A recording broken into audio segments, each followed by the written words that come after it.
Voilà, je suis l'abbé Vénus de l'Église. Je suis de Boutré. Pour le moment, je suis missionnaire en Belgique. Je suis curé d'une paroisse à Waterloo. Alors, on m'a demandé de parler du rôle de l'Église. Bon, je n'ai pas... J'ai un texte que je trimballe partout. Un texte qui parle du rôle de l'Église dans le pays, du Rwanda, et même jusqu'à l'époque actuelle.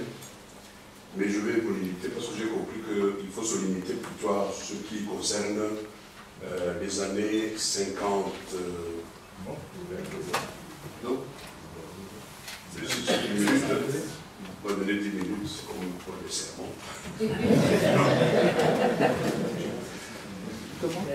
Voilà, donc si on parle de l'Église, évidemment, il faut toujours faire la différence entre l'Église hiérarchique et l'Église du peuple de Dieu. Et donc l'arrivée des Pères Blancs, vous vous rappelez, qu'ils sont arrivés par le sud, alors que pratiquement ils venaient de l'Ouganda. Et la Cour n'a pas voulu qu'ils restent à Nyanza, alors que c'était leur but, enfin leur souhait, c'était de rester tout près. Mais providentiellement, ils ont été placés, envoyés plutôt aux 4 coins du pays. Donc ça fait que le rayonnement a été certainement beaucoup plus rapide que s'il avait été au centre seulement. Ce qu'ils ont constaté, c'était des inégalités très criantes. Ça, je ne vais pas vous faire un dessin de cela.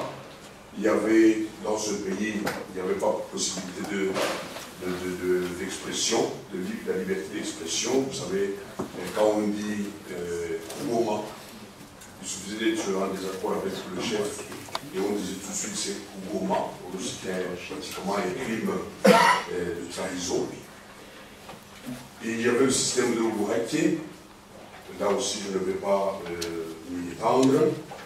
Mais les gens ont tout de suite pensé que l'Église allait pouvoir les aider à s'émanciper. Vous savez que l'une des directives des Pères Blancs qui sont arrivés, c'était de créer une espèce de royaume chrétien au centre de l'Afrique. Donc eux se sont beaucoup approchés de l'élite de l'aristocratie. Mais dans les faits, quand même, on voit que c'est tout de suite le petit peuple qui a été enthousiasmé par l'Évangile. Surtout justement qu'on avait éloigné les missionnaires le plus loin possible, dans les coins les plus reculés, et on avait aussi interdit aux missionnaires de parler à la classe dirigeante. Ils ne pouvaient parler qu'au petit peuple. Et tout de suite, donc, la première action, je pense, la plus déterminante, ça a été le rôle de l'école. Donc le fait qu'ils se sont investis très fort dans l'enseignement, dans l'éducation, dans la formation d'une certaine conscience citoyenne, si on peut dire. Et vous savez que l'évangélisation a tout de suite été avec l'alphabétisation. Donc même quand on n'avait pas l'école structurée selon le programme, à cette époque-là, le programme belge, il y avait aussi, pour ceux qui allaient au catéchuménat, il y avait aussi l'alphabétisation. Et alors ce qui va se passer, c'est que les gens vont voir qu'ils ont intérêt à aller chez les pères. Parce que c'était une façon d'échapper notamment au Convé, c'était une façon d'échapper à l'Ouaké. Ils vont tout de suite voir que s'ils sont protégés par les pères, ils sont beaucoup plus en sécurité. Ils vont voir que apprendre de petits métiers, ça permet de s'émanciper aussi de cette culture de la vache, qui était le ciment de l'Ouaké, parce que c'est par la vache qu'on tenait les gens. Donc maintenant, c'est la monnaie qui va circuler. Ce sont tous ces facteurs qui vont quand même permettre aux gens de penser à la liberté.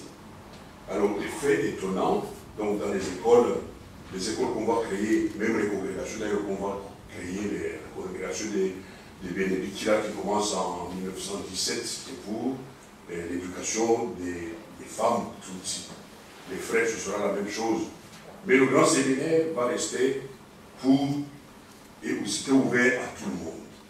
Et après, il y aura le groupe scolaire qui avait été créé pour seulement les futurs chefs, les enfants de chefs, les futurs chefs.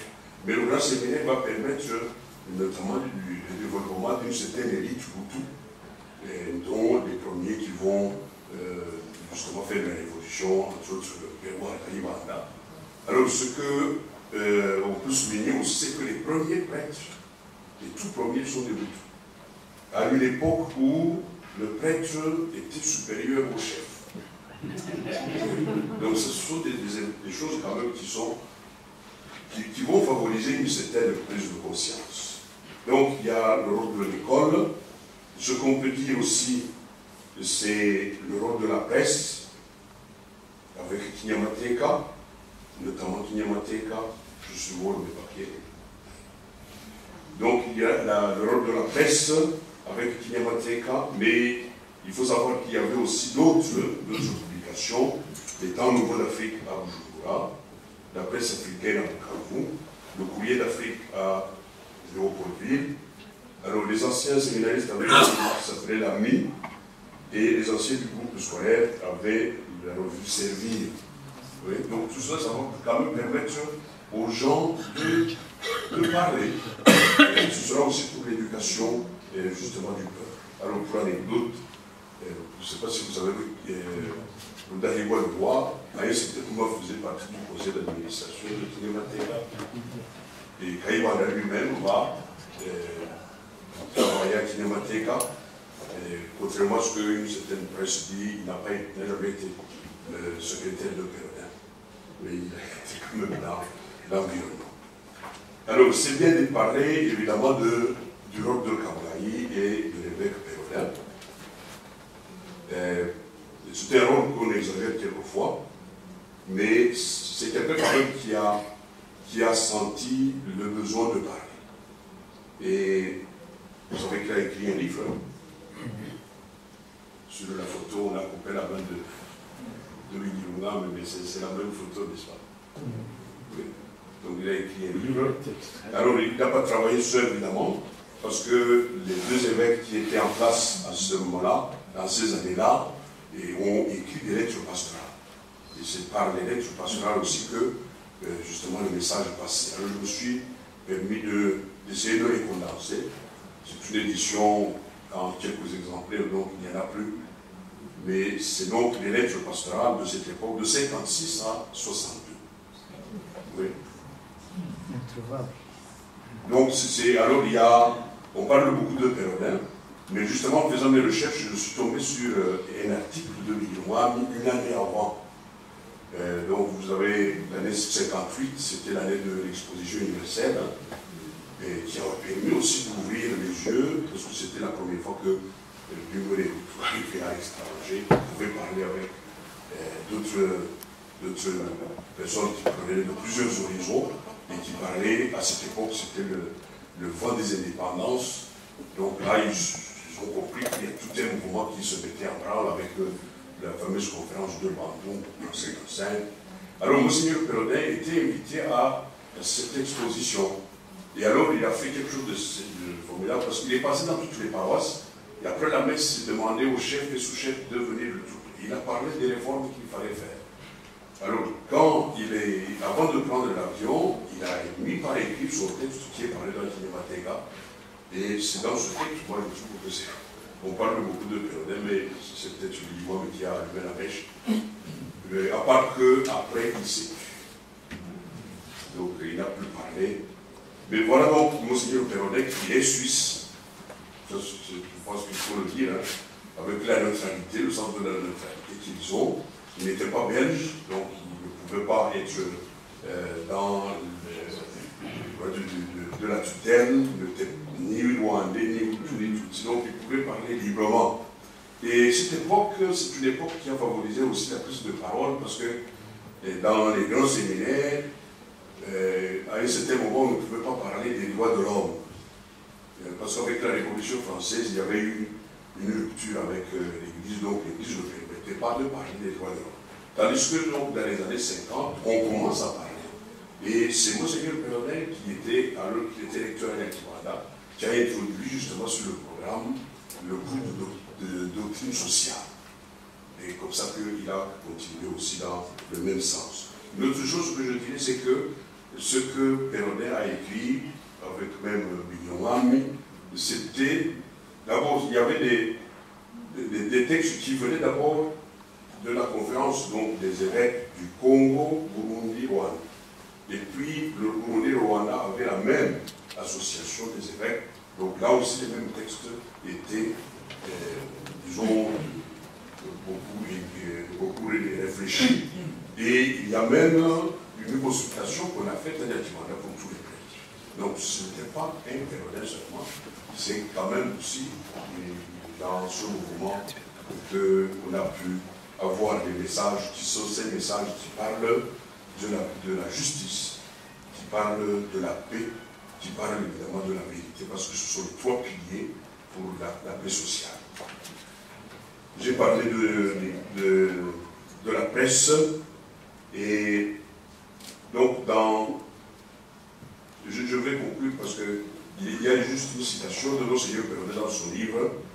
Il soulève la question du rôle de l'Église dans les événements de 59.